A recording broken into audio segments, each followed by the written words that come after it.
Hi guys, welcome po sa aking channel. For today's video, sa bonsai naman po tayo.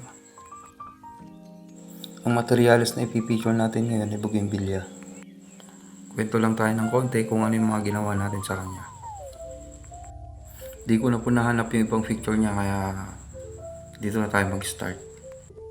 Una po, ayan, tinayuan ko yung bonsai. Reference lang kung gaano kalaki yung bonsai natin. At kung gaano kalaki yung pagbuo natin sa kanya.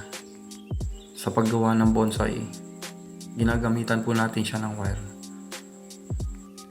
Bonsai wire naman po siya. Para saan po ba ang bonsai wire? So dito, tinuturo natin yung mga sanga. Siya yung nag-guide kung ano yung forma ng puno natin. Since flowering yung puno natin na gagawin, ang gusto kong forma niya parang akasya lang po. Para pag namulaklak siya, dikit-dikit. So ito, panoorin natin kung ano yung mga pagbabago sa kanya.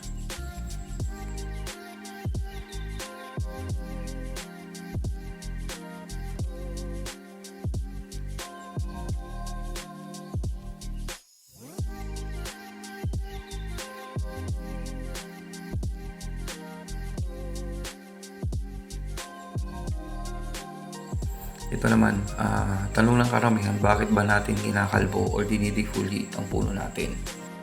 So dito kasi, kinakalbo natin yung puno kasi kailangan natin magpasanga. Kasi the more na mas maraming sanga yung puno natin, mas maraming bulaklak yung ibibigay niya.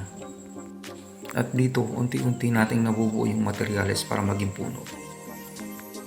Dito sa pinapakita ko ngayon, di talaga kayang gawin isang puno sa isang ayusan, dalawa o tatlong ayusan lang. So, ang kailangan dito, matyaga ka.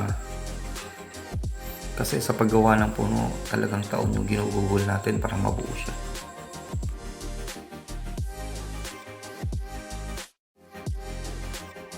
Ito pala yung huling pagkalbo ko sa kanya hanggang sa tubuan ulit ng mga dahon. Tapos ayan, nagsimula na ulit siyang mamulaklak. At ito na ngayon yung latest na itsura niya. Panoorin mo itong video.